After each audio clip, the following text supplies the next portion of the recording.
قامت تختار الرجال يا اما يرقص يا اما عنده عضلات لأسباب لا يصدقها العقل. الدين يرضاها. ليش؟ القانون يرضاها. اليوم عندنا امرأة تترك زوجها وتطالبه بالطلاق كونه لا يجيد الرقص ولا يمتلك اللياقة البدنية. كرار بعد عام من زواجه صدم بواقع خيب آماله وهدم أحلامه بحسب ما يقول. انا من مواليد 92 تزوجت 2022 18/6. تمام استاذ. بوقتها زوجتي كانت علاقه طيبه وياها كبدايه اول شهر. زوجتك يا مواليد؟ مواليد 2007. تزوجت بالبدايه امر طبيعي، كانت علاقتي وياها طيبه ما عندي اي مشاكل. انا رجال صاحب ستوته، عندها بنت عمتها تزوجت، ذاك الشخص عنده لياقه بدنيه، اموره طبيعيه، جسمه ضخم، يعني يرقص.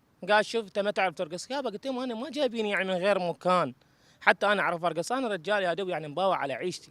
زين انا منين اجيب؟ قامت يوميا تسوي لي لغوه، ساعه عندك بنات، ساعه عندك ما اعرف ايش. انا البنات اوصلين غراض اليوم، يعني انا رزقي عليهن. زين شنو السبب الرئيسي؟ يعني تعرف ترقص؟ السبب الرئيسي ما اعرف ارقص. ها انت اسود، مع احتراماتي لك، يعني قرد اجل السامع. يعني قامت يعني الام تتنمر علي. وبالرغم من هذا التنمر إلا أنه متمسك بها من أجل طفلته، طالبها بالرجوع إليه لكن دون جدوى. استاذ انا زوجتي لحد الان انا احبها ومتمسك فيها على مود طفلتي. ليش انا صرفت هاي المبالغ الماليه؟ غير على مودها وعلى مود هاي الطفله، حتى مات كل يوم ويا مكان، غير حفاظا على اسرتي. انا ما ناوي اخرب اسره. يعني طلبتها من 2022 18/10. رحت اول يوم اني طردني عمها، هي راحت لاهلها راضيه كل شيء ما بيها.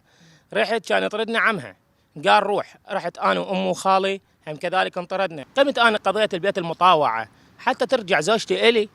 دخلت يم المحاكم قالت انا ما اطاوع. الديون تتراكم عليه نتيجة لإجراءات المحاكم والنفقة الشهرية المترتبة عليه لزوجته التي لا يعرف مصيره معها، جعلته يفكر بالانتحار ويناشد الجهات المعنية بانتشاله من واقعه المرير.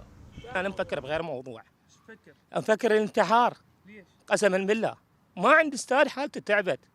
يعني خلي الناس تباوع لي، يعني هاي الاوراق مالته كلها، يعني ادخل على القاضي ما يخليني احكي اي كلمه. انا ناشد وزاره العمل يسوي لها حتى لو راتب بس، حتى على الاقل اقدر اسدد الديون من عند اللي علي. وتترجم هذه الحالة تأثيرات الفوارق العمرية والاقتصادية بين الزوجين، فضلا عن الزواج المبكر التي تعد أسبابا في تصاعد نسب حالات الطلاق في المجتمع، إذ تسجل المحاكم العراقية ما يقرب من 8 حالات بشكل يومي خلال العام الحالي بحسب إحصاءات رسمية.